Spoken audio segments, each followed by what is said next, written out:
O principal motivo que deflagrou a série de manifestações populares que estamos vivenciando em todo o país foi o aumento do valor das tarifas dos transportes públicos coletivos. A mobilização se deu inicialmente em São Paulo, mas rapidamente se estendeu pelos outros estados e demais cidades brasileiras. O fato, senhor presidente, é que os gastos do trabalhador com o transporte sempre foi oneroso à sua renda mensal. Por isso mesmo, em 1985, foi criada por meio da Lei 7.418 o Vale Transporte, como forma de auxílio à grande massa de trabalhadores que dependem do transporte coletivo. Trata-se de um instituto já consagrado e plenamente aceito e absorvido por toda a sociedade brasileira. Como definição, o Vale Transporte é o benefício que a empresa antecipa ao trabalhador para que ele possa fazer frente a despesas de deslocamento, residência-trabalho e trabalho-residência.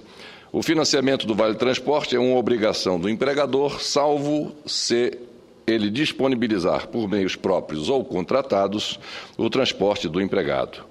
Consiste, assim, numa das grandes conquistas da classe trabalhadora brasileira. Com quase 3 décadas em vigor, esse benefício, inicialmente facultativo, passou a ser obrigatório somente após 2 anos, melhor dizendo, de sua edição.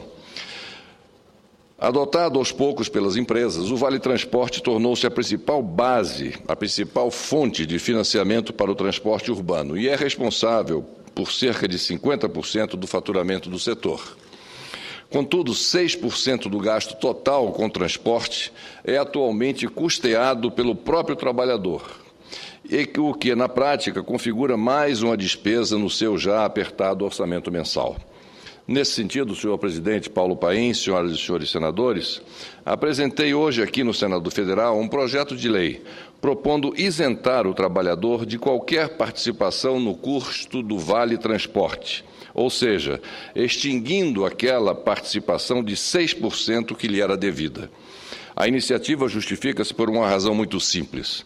Essa desoneração significa um aumento considerável de renda para o trabalhador no atual contexto e da consequente queda do seu poder de compra, com impostos desprezíveis, vale dizer, nos custos e nos preços das empresas.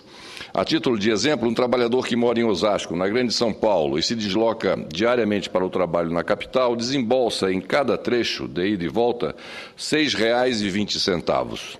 Por dia, o custo do transporte sai a R$ 12,40, o que representa por mês R$ 272,80. Desse total é descontado de seu salário R$ 16,56, que correspondem exatamente aos 6% de sua participação no Vale Transporte.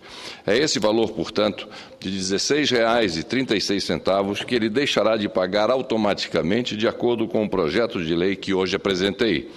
Ao ano, isso representa, somente por este exemplo, uma economia para o trabalhador na ordem de R$ 200. E isso num caso específico que tirei como um exemplo do trajeto Osasco-São Paulo, fora aqueles que utilizam vários transportes por dia para chegar ao seu local de dedicação ao seu serviço.